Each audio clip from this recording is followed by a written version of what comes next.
Students, today we are going to discuss the combination of electric cells. Means जो विद्युत cell हैं उन विद्युत सेलों के संयोजन के बारे में आज हम लोग अध्ययन करेंगे. So students, our today's topic is combination of electric cells. This is combination of electric cells, electric cells, right? यानी कि जो विद्युत सेल हैं उन विद्युत सेलों के संयोजन का आज हम लोग जो है अध्ययन करेंगे. तो सबसे पहले हम इस चीज़ को यहाँ पर डिस्कस कर लेते हैं. जो कॉम्बिनेशन ऑफ इलेक्ट्रिक सेल्स की हमें रिक्वायरमेंट क्या है. तो स्टूडेंट्स, यहाँ आप लोग जानते हैं whenever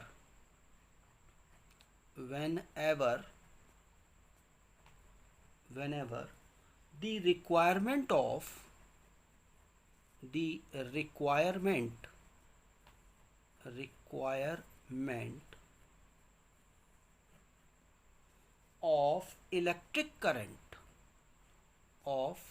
electric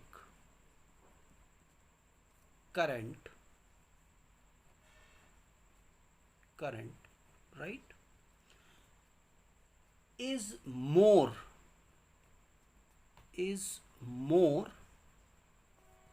than the electric current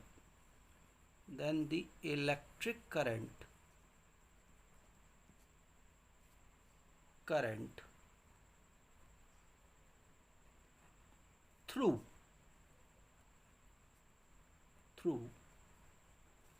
a single cell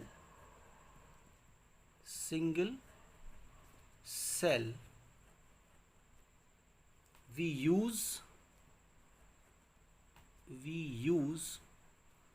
combination of electric cells. Combination of electric cell.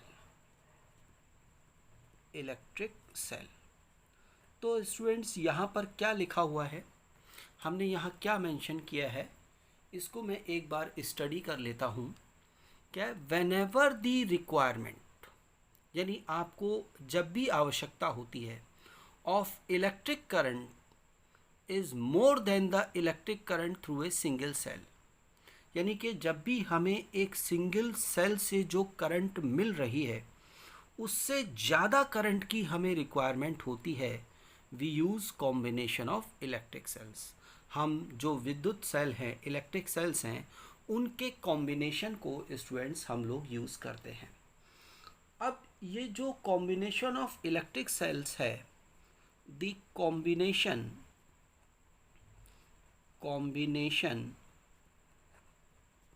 Of electric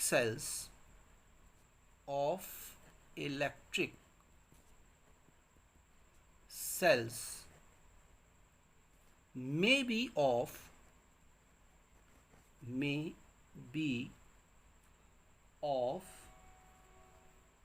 three types. ये जो कॉम्बिनेशन ऑफ इलेक्ट्रिक सेल्स है वो आपका 3 टाइप्स का हो सकता है. नंबर 1 मैं यहाँ पर इसको लिखता हूँ, वो है सीरीज कॉम्बिनेशन. पहला क्या है? Series combination.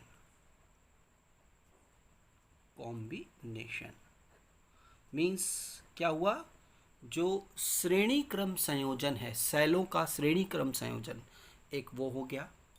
दूसरा आपके पास में क्या है, इसको हम कहते हैं पैरेलल कॉम्बिनेशन.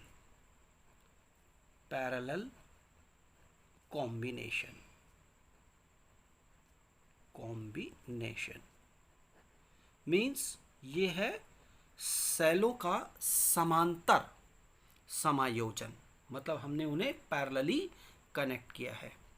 और थर्ड कैटेगरी आपके पास में आती है, थर्ड टाइप जो है इसका है वो है मिक्स्ड कॉम्बिनेशन। मिक्स्ड कॉम्बिनेशन, तो जो आपके पास में इलेक्ट्रिक सेल्स हैं, विद्युत सेल हैं, उनको हम तीन तरह से हम उनको जोड़ सकते हैं। पहला है सीरीज कॉम्बिनेशन, यानी कि श्रेणी क्रम संयोजन। दूसरा है पैरेलल कॉम्बिनेशन, यानी कि समांतर क्रम संयोजन। और तीसरा है मिक्स्ड कॉम्बिनेशन, यानी कि मिश्रित संयोजन, यानी सेलों को मिश्रित संयोजन में हम इस कैटेगरी के अंदर जोड़ेंगे। इसके अंदर क्या होगा, सीरीज और पैरेलल, हम इन दोनों को ही यूज़ करेंगे। राइट स्टूडेंट्स, आप लोगों ने अपने प्रीवियस लेक्चर्स के अंदर स्टडी किया है combination of capacitors, combinations of resistors, इनको स्टडी किया है। तो ऐसे ही आपके पास में इलेक्ट्रिक सेल्स के हम कॉम्बिनेशन को स्टडी करेंगे। तो वन बाय वन हम यहाँ पर इन कॉम्बिनेशंस को, जो इसके टाइप्स हैं, उनको हम वन बाय वन डिस्कस करते हैं। तो पहला हम यहाँ पर टॉपिक लेते हैं, and this is series combination of electric sales. Series combination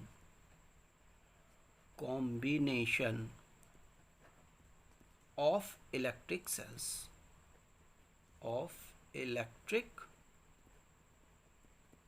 sales, right. तो ये स्टूडेंट प्लीज़ आप लोग यहाँ कंसंट्रेट करें।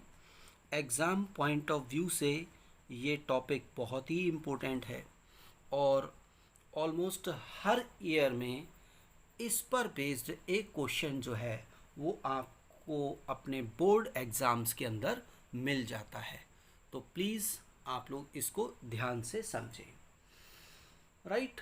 अब स्टूडेंट्स, यहाँ पर आप जानते हैं कि अगर हम किसी भी एक इलेक्ट्रिक सेल की बात करें तो उस इलेक्ट्रिक सेल का क्या होता है, एक इलेक्ट्रोमोटिव फोर्स होता है, and this electromotive force it is represented by E. इसको हम ई से रिप्रेजेंट करते हैं। और उस इलेक्ट्रिक सेल का क्या होता है, एक इंटरनल रेजिस्टेंस होता है, आंतरिक प्रतिरोध होता है, जिसको कि हम स्मॉल आर से रिप्रेजेंट करते हैं। तो अब हमें कॉम्बिनेशन ऑफ इलेक्ट्रिक सेल्स को स्टडी करना है, सीरीज कॉम्बिनेशन को। तो हम क्या करते हैं, अज्यूम कर लेते हैं कि भाई आपके पास में कुछ इलेक्ट्रिक सेल्स दिए गए हैं, और उन इलेक्ट्रिक सेल्स के जो इलेक्ट्रोमोटिव फोर्स हैं और जो उनके इंटरनल रेजिस्टेंसेस हैं वो क्या हैं, सेम हैं। तो हमने यहाँ पर कंसीडर कर लिया है कि जितने भी सेल्स दे रखे हैं, सपोज़ वो सारे के सारे आपके उनके इलेक्ट्रोमोटिव फोर्स और उनके रेजिस्टेंसेस सेम हैं। तो सपोज़ ये आपके पास में एक सेल है, इलेक्ट्रिक सेल, ये आपके पास में है, राइट। और ये इसका इंटरनल रेजिस्टेंस है, इसको हमने स्मॉल आर से दिखाया है। तो ये इसका इलेक्ट्रोमोटिव फोर्स है ई इस सेल का, और इसका इंटरनल रेजिस्टेंस है आर। ऐसे ही आपके पास में एक दूसरा इलेक्ट्रिक सेल है। इस दूसरे इलेक्ट्रिक सेल का जो इलेक्ट्रोमोटिव फोर्स तो ई है, और इसका इंटरनल रेजिस्टेंस है आर, एंड सो ऑन। आपके पास में इस तरीके से बहुत सारे सेल्स हैं आपके, और उनको आपने इस तरीके से रखा हुआ है। तो इसका भी इलेक्ट्रोमोटिव फोर्स है ई, और इसका इंटरनल रेजिस्टेंस है R. Suppose n electric cells हैं आपके। अब इनको हमें सीरीज़ में जोड़ना है। तो सीरीज़ में आप जानते हो क्या है, जैसे ये इलेक्ट्रिक सेल है, इसके इस टर्मिनल को हमने दूसरे इलेक्ट्रिक सेल के इस टर्मिनल से कनेक्ट कर दिया, ऐसे इसको हमने इससे आगे कनेक्ट कर दिया, और ऐसे आगे हम इसको कनेक्ट करते गए। तो ये जो आपके पास में कॉम्बिनेशन ऑफ इलेक्ट्रिक सेल्स है, इसको हम कहते हैं series combination of electric sales, right. तो सपोज़ ये आपके पास में एक series combination of electric sales है, और ये जो सेल्स दे रखे हैं सबके इलेक्ट्रोमोटिव फोर्स सेम है, और सबके इंटरनल रेजिस्टेंसेस भी सेम है। अब सपोज ये कॉम्बिनेशन जो है वो आपका एक रजिस्टर में, लोड में ये आपका कनेक्ट है, और इसको हमने कह दिया कि इसका जो रेजिस्टेंस है, लोड रेजिस्टेंस है, वो है कैपिटल आर। Right students? तो सपोज ये सेल नंबर 1 है, ये सेल नंबर 2 है, और ऐसे ही ये सेल नंबर n है। सपोज n सेल्स जो हैं वो इस तरीके से सीरीज कॉम्बिनेशन में कनेक्ट है। तो स्टूडेंट्स यहाँ पर अगर आप देखें तो ये जो टोटल ईएमएफ होगा, total EMF, EMF means electromotive force, right, of the combination, यानी ये जो कॉम्बिनेशन है सेल्स का, सीरीज कॉम्बिनेशन जो है, इसका total EMF of the combination,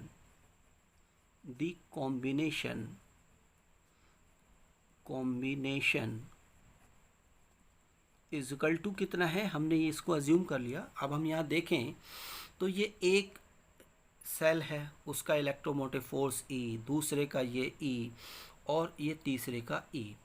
अगर आप स्टूडेंट्स यहाँ इस सीरीज कॉम्बिनेशन में देखें इलेक्ट्रिक सेल्स के, these cells are supporting each other, ये एक दूसरे को सपोर्ट कर रहे हैं। मीन्स सबसे करंट क्या है, एक ही डायरेक्शन में फ्लो हो रही है। इससे करंट ऐसे इस डायरेक्शन में फ्लो हो रही है, यहाँ इससे भी करंट ऐसे फ्लो हो रही है, इससे भी करंट ऐसे, मतलब सारे जो इलेक्ट्रिक सेल्स हैं दे आर सपोर्टिव, वो एक दूसरे को सपोर्ट कर रहे हैं। तो यहाँ पर जो total EMF of the combination होगा वो क्या होगा, सपोज n सेल्स हैं और एक सेल का इलेक्ट्रोमोटिव फोर्स है E, तो ये आपके पास में कितना हो जाएगा, n इंटू E के बराबर हो जाएगा। Right students? अब ऐसे ही आप यहाँ पर देखें कि ये जो रेजिस्टेंसेस हैं, इनके इंटरनल रेजिस्टेंसेस ये सारे सीरीज में कनेक्ट हैं। तो total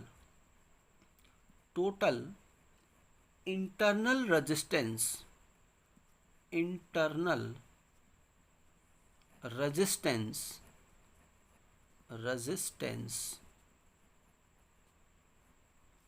right, of the combination will be, ये क्या होगा। अब आप लोग जानते हैं कि जब रजिस्टर्स सीरीज में कनेक्ट होते हैं तो उनका जो इक्विवेलेंट रेजिस्टेंस होता है वो किसके बराबर होता है, जितने भी रजिस्टर्स हैं, जो इंडिविजुअल रजिस्टर्स हैं, उनके रजिस्टेंसेस के सम के बराबर होता है। तो यहाँ हम ये लिख सकते हैं कि भाई ये किसके बराबर हो गया, internal resistance n into small r के बराबर हो जाएगा। Right students? अब ये तो इंटरनल रेजिस्टेंस है। टोटल रेजिस्टेंस, यहाँ पर अगर हम देखें टोटल रेजिस्टेंस, अभी हम इंटरनल नहीं, अब हम बात कर रहे हैं रेजिस्टेंस की। तो total resistance of the circuit, जो सर्किट है आपके पास में, उसका टोटल रेजिस्टेंस कितना हो जाएगा students, this will be equal to, भाई ये सारे सीरीज में और ये भी सीरीज में है, तो मीन्स ये हो गया R प्लस NR, ये इसके बराबर हो जाएगा। Right students? तो ये आप यहाँ पर जान सकते हो। नाउ टोटल इलेक्ट्रिक करंट, यहाँ पर अगर आप देखें टोटल इलेक्ट्रिक करंट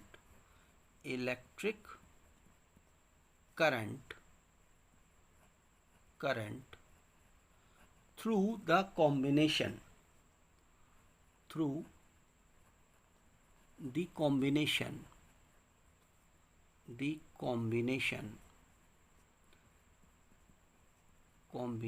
यानी कि जो आपके पास में ये जो संयोजन है सेलों का, उससे जो टोटल इलेक्ट्रिक करंट होगी वो क्या होगी, आप ये जानते हैं, this will be equal to total electromotive force means EMF upon यहाँ पर इस सर्किट का जो है वो total resistance,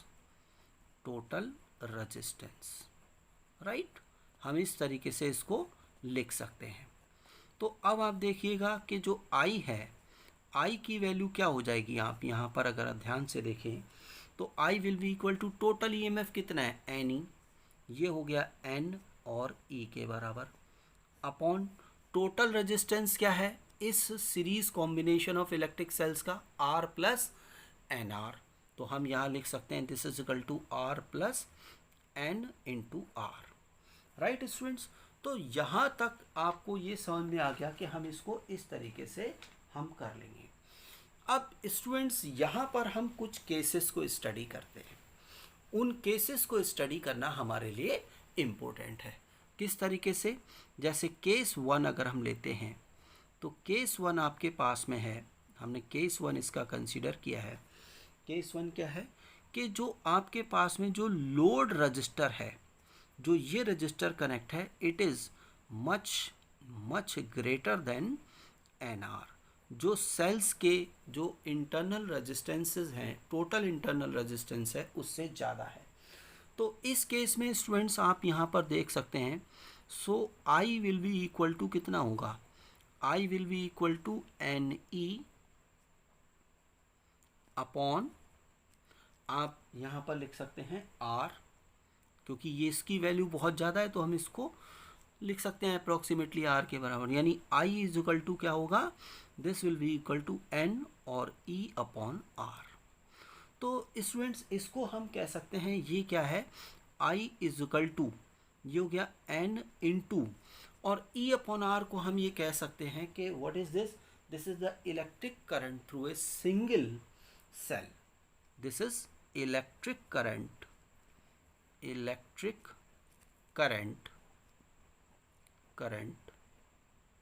through a single cell,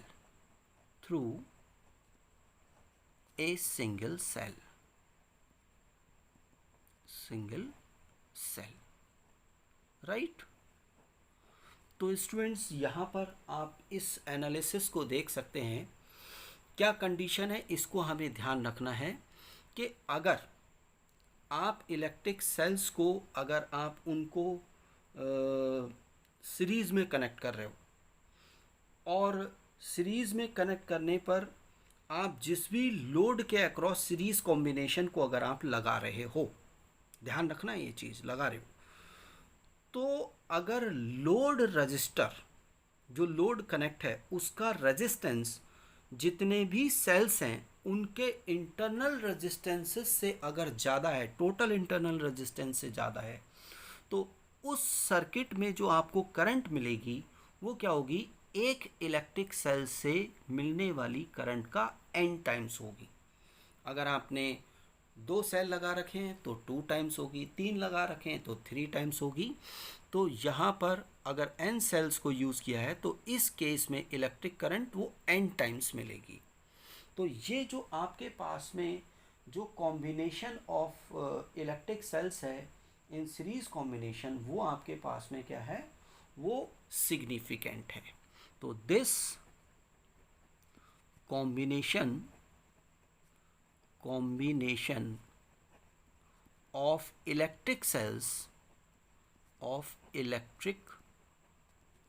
sales is significant means ये क्या है, कॉम्बिनेशन सार्थक है, मतलब सही है। क्यों, क्योंकि आपको यहाँ जो करंट मिल रही है वो एक सेल से करंट का n टाइम्स मिल रही है अगर आपने n इलेक्ट्रिक सेल्स को कनेक्ट किया है। अच्छा स्टूडेंट्स, अब हम केस 2 को अगर हम यहाँ पर देखते हैं तो केस 2 में आपके पास में क्या है कि R जो है, यानी ये load register, it is much smaller than NR। तो जब ये कंडीशन होगी तो यहाँ पर I कितना होगा, I will be equal to NE upon NR, right. Means I is equal to क्या हो गया, this is equal to E upon R। Means यहाँ I इज इक्वल टू क्या हो गया, this is equal to electric current through a single